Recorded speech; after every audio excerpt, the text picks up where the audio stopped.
there's also a very strong international community at Cambridge. Well, we have people coming from all over the world at undergraduate level, but also a lot of postgrads. And I think having that feels really good. So I'm able to relate to a lot of people on like what it's like being away from home.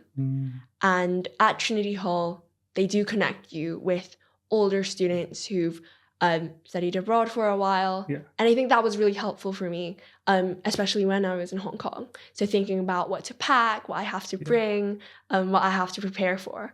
So there's always someone that you can ask, and there's always someone you can talk to.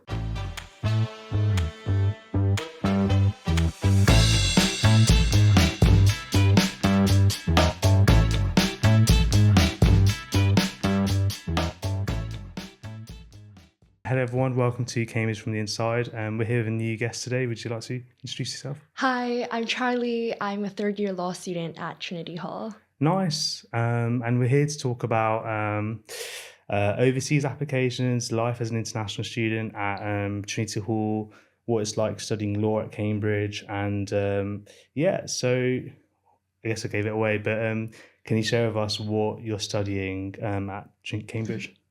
Well, I study law and I take a range of subjects and it's been really good so far. I can't believe it's already been 3 years. So how have you found studying law?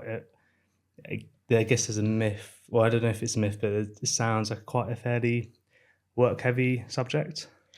I think it does have more contact hours than other humanities subjects.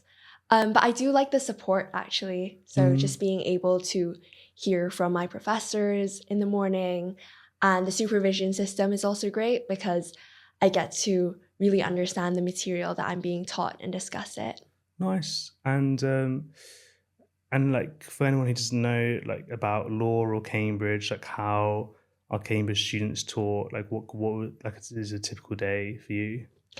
So my typical day starts with lectures in the morning, and that's with professors that are like teaching the subject. It's actually a really cool experience because a lot of my professors have written the textbooks that I study from, and I think being able to hear it for the first time really sets out the structure of what I have to read more into. And then in afternoons, that's when I have my supervisions. I don't have supervisions every day, but I have 5 in 2 weeks, and that's for second and third year. I think supervisions are definitely a highlight of my academic studies here. I have so many discussions with my peers and my professors on like really theoretical stuff, but also I think I get a lot of clarity from what I'm learning, and I think that's how I really get to know the material and not just memorize it. Nice. And if anyone doesn't know, can you explain what a supervision is? Of course. I didn't know what a supervision was before I started researching Cambridge. So it's kind of like a small group session.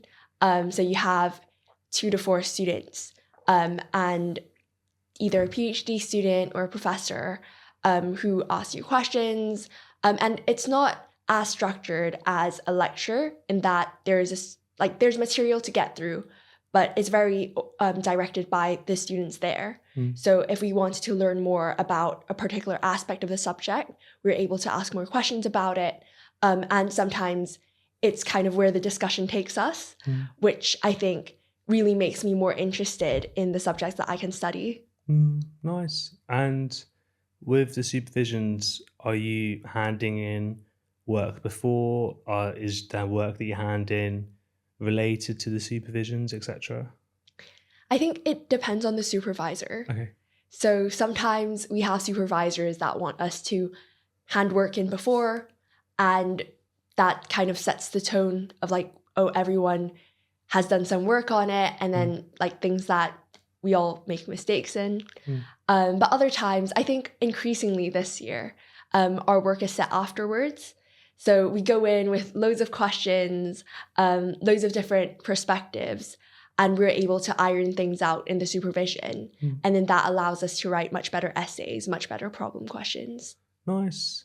And the kind of work that you have to do as a law student, are these essays, and what kind of questions are you answering in law? Because I guess for a lot of people, they might have not done law A level, but they're still thinking of applying for law, etc. Yeah, so I didn't do law in my secondary school as well.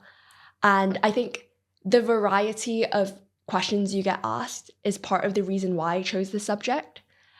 So primarily, we have two types of questions. Problem questions, where it's like a situation, like a set of facts, and then we try to put in cases that fit and then work through it. So in that sense, it's more, there is a right and wrong answer, and it's really logical, so you need to know how it all fits together. Yeah. And on the other hand, there are essay questions, which is more about analysis and evaluation of the law. So oftentimes it's on the current state of the law or a principle that exists, and the implications of that. And I think that by studying to be good at both problem questions and essays, that gives me a quite comprehensive view of like what the law is and how I should work with it. Nice. Yeah, that sounds really interesting. It's nice that you can kind of do both essays and problem solving. So for like a typical week, how much time would you say you'd be spending on work, and how much time would you have available as free time? I think it really depends. Yeah. One thing that I really enjoy about university life is I can make time for a lot of the events that I want to do, activities, etc. I would say supervisions are definitely non-negotiable. So that's 5 hours in 2 weeks. And then I think a lot of the other, so the reading, I do read for every subject. Yeah. And then that takes, it does depend on subject. Yeah. And I think I try to do a day or two of reading, but that's not like back to back, the whole day I'm doing reading. So I think it's hard to say. I think so much goes on in Cambridge in terms of extracurricular activities, and I do a lot of that as well. But I do recommend going to a lot of the lectures because I think that really cuts down on this time I need to spend understanding the material on my own. Yeah, of course. So maybe to frame the question in a different way, for like a typical day, when do you normally spend time studying, and when do you have like time for other things? Oh, of course. So I wake up quite early at 8 a.m. and then I go to lectures. I try to go to Sedgwick site, which is where all the humanities buildings are. Yeah. And there's a huge variety. I love the law library. I think it's very modern, and that's my favorite place to work. But I sometimes go to other places as well. If I have lectures, then I attend a lecture. If I don't, then I do my reading in the morning. At lunch, I either eat in hall or in a different college. I think what's really great about Trinity Hall is that there's such a strong community here.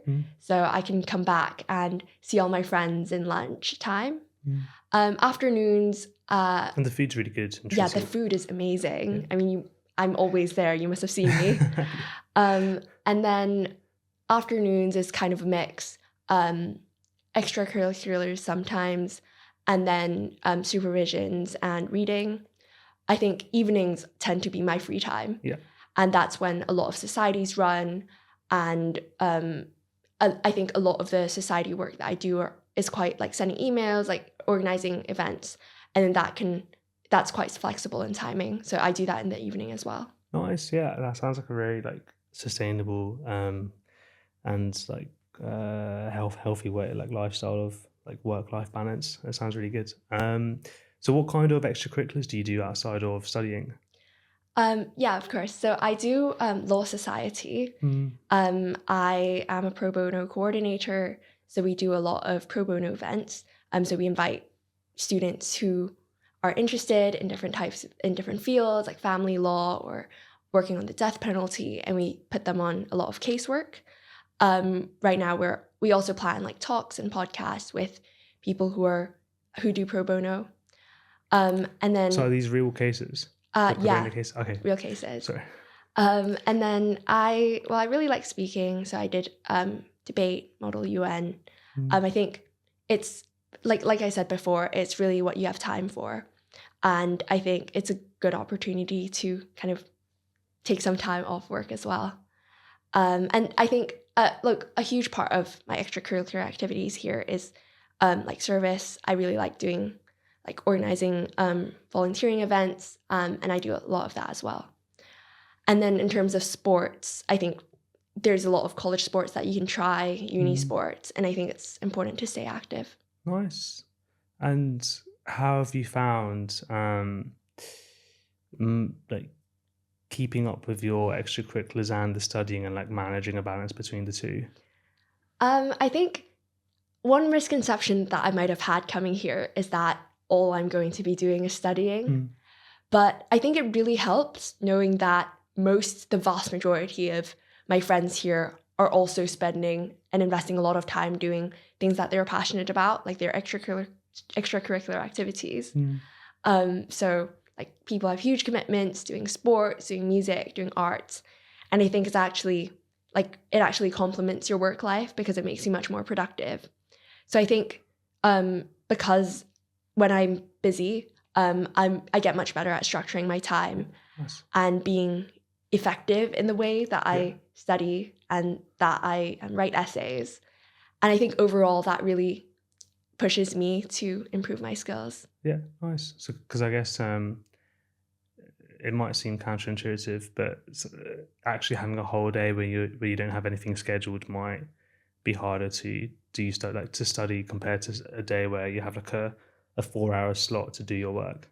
Yeah, exactly. And I think there's a lot to look forward to at Cambridge.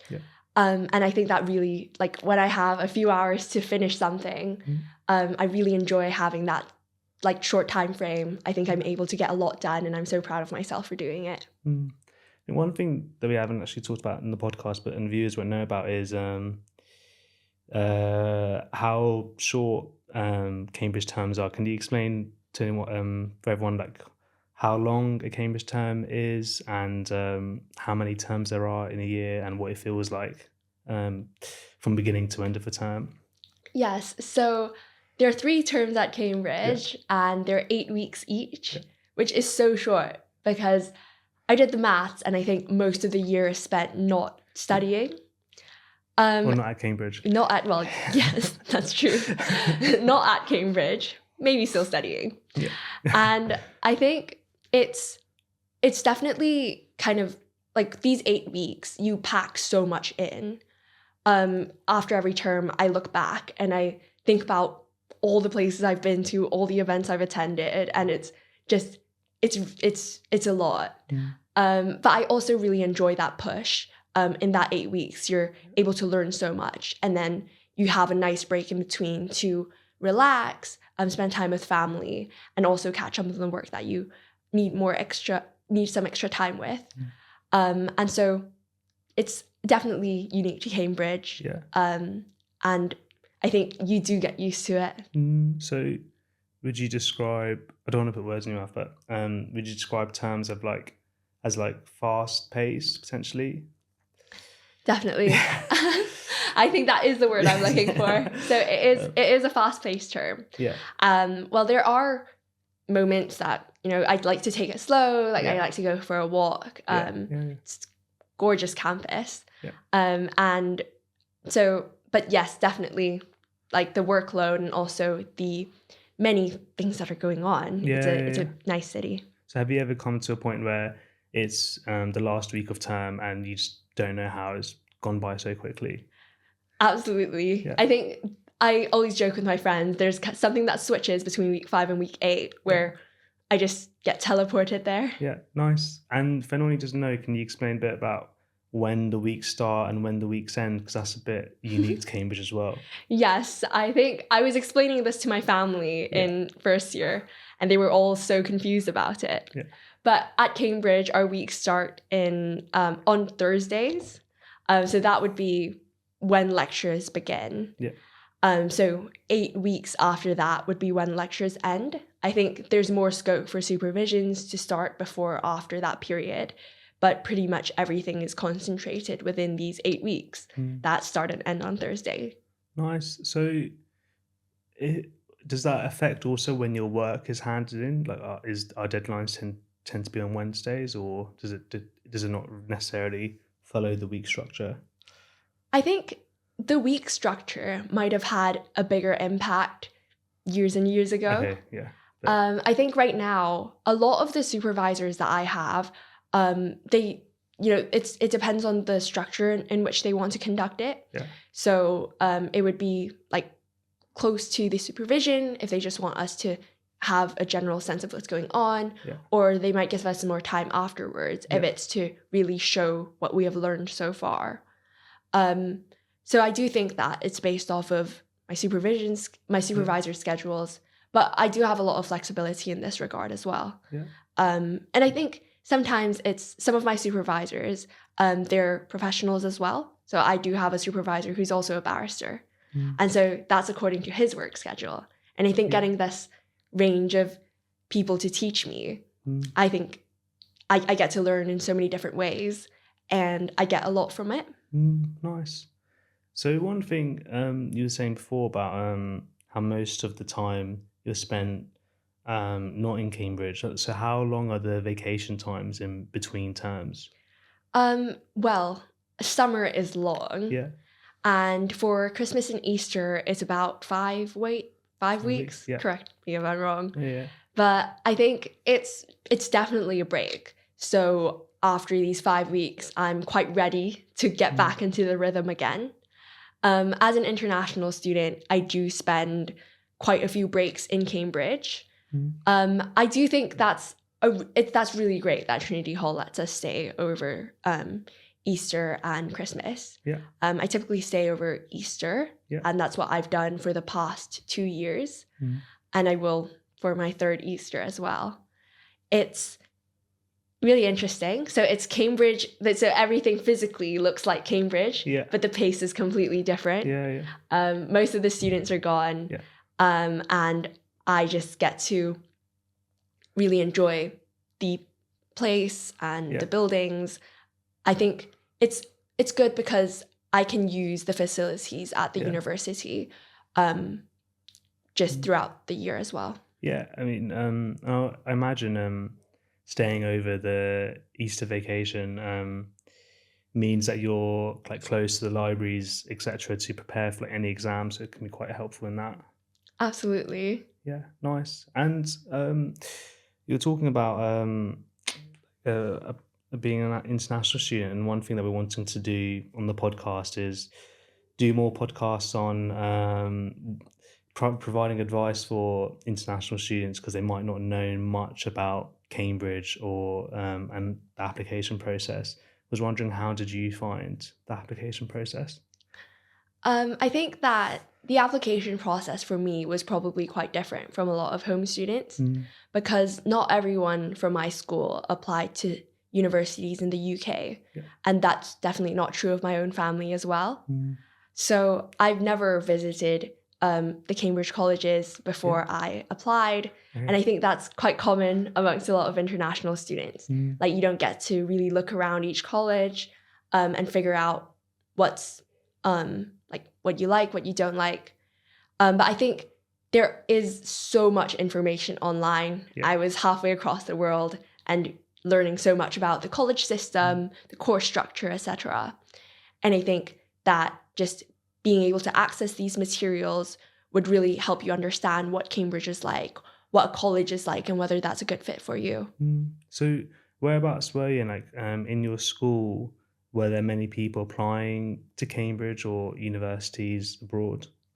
So I went to school in Hong Kong. Nice. It was it's a quite international city. Okay. So I think a lot of my peers did apply to the UK, but also to other countries as well. And I think that did help. So knowing that I would have classmates going to many different places in the world. So, and when you made an application, did you choose a college or did you do an open application? I chose a college. I chose Trinity Hall. Oh, nice. I think I just felt really. I looked at the photos. Yeah. I really liked it. I had, I was reading testimonies from people who've went there, and they've all said that it's a really friendly college. I really like this close-knit community where I'm able to get to know people and like have these people that I can rely on, especially when I'm so far from home. And I would say I've definitely have experienced that at Trinity Hall. Nice. That's really cool.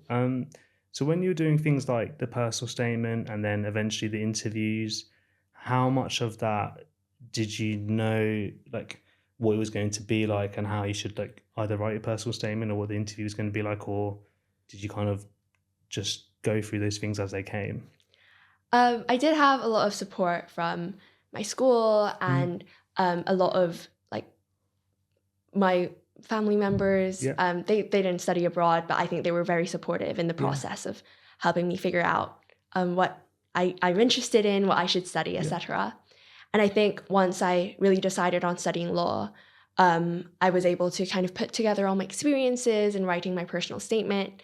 And and I think for the interviews, I did practice with some alumni from my school. I think, but there are so many resources online, and I think that's what really helped me. So reading books that are recommended, reading, because that was really interesting, and I found out that you don't need loads and loads of law knowledge before you do the interview. I also really just liked staying on top of the news, because I think thinking about these happenings in using a legal perspective, that really gets me used to the interview structure and being able to answer questions in a logical manner. Nice. The next thing that we had was wondering how have you found like studying at Cambridge as an international student and studying abroad as well, because you've been here for 3 years now? Yes. So I really like studying abroad. I think the UK is very welcoming, well, at least in Cambridge. The weather is really cold. That is something to get used to. I think there's also a very strong international community at Cambridge. Well, we have people coming from all over the world at undergraduate level, but also a lot of postgrads. And I think having that feels really good. So I'm able to relate to a lot of people on like what it's like being away from home. And at Trinity Hall, they do connect you with older students who've studied abroad for a while. And I think that was really helpful for me, especially when I was in Hong Kong. So thinking about what to pack, what I have to bring, what I have to prepare for. So there's always someone that you can ask, and there's always someone you can talk to, which is very important to me. There are also a lot of cultural events that go on. So it's the Lunar New Year soon, and a lot of colleges run formals that are like to celebrate different holidays.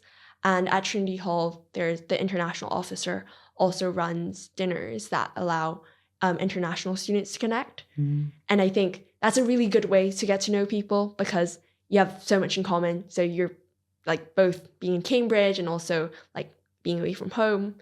And I think overall it does take a bit of stepping out of your comfort zone, but I would say it's very, very worth it.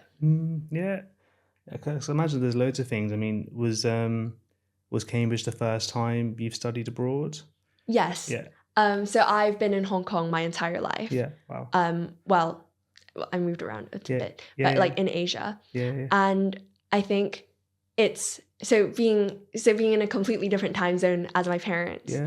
And it's a big change. So how, this is one thing I've always wondered about international students.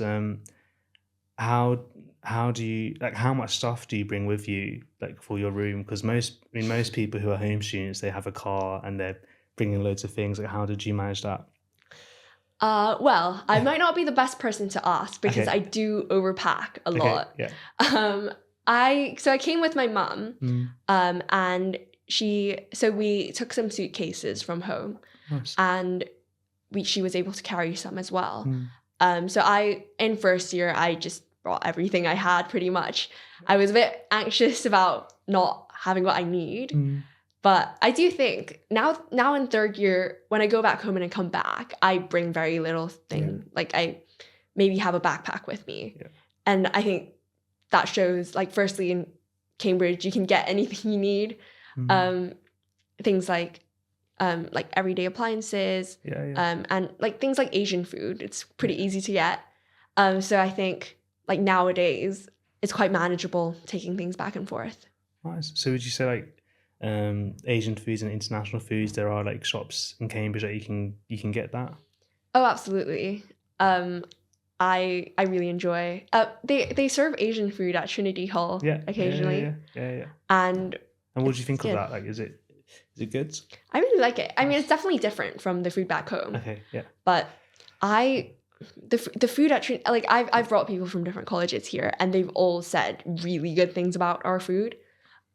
So I think definitely like 10 out of 10. I really enjoy it. And outside, so around the city, there are a lot of like shops run by people from like international like restaurant owners. And so I think the food there is quite authentic as well. Nice. So because there's like a myth, we did a podcast with our BME officer talking about ethnicity in Cambridge and how Cambridge used to be seen as predominantly posh white male university, and how a lot of things have changed, and how, as you say, like as an international student, has it been fitting in, or was fitting in never really an issue? Like, I just was curious to know what it's been like for you. Well, I was quite nervous coming to Cambridge for the first time. Yeah. Because I've expected that to be quite different from what I've been used to. But I think that's something, that mindset is kind of shared by the home students as well. So they're also coming into a new environment. It's also like much bigger educational institution than what they're used to. So I think in that sense, there's actually a lot of ways that I'm able to relate to people from different countries. And I think the structure of Cambridge makes it really easy to make friends. So I've mentioned, well, we've discussed the supervisions before. And so you get to know the people in your cohort really well because you have these supervisions, but also you have like law events, law dinners, where you have like really casual conversations with people in different years on like what they've been through, like why they come to this subject.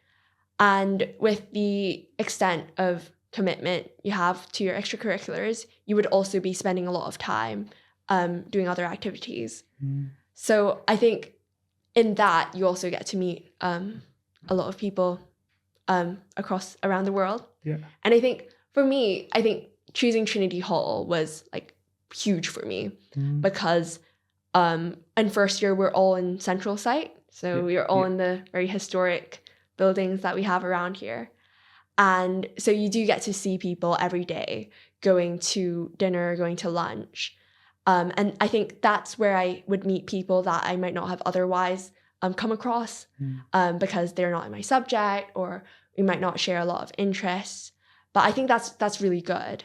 And so I think as an international student coming to Trinity Hall, you would be able to find your community. There's so much support from other international students.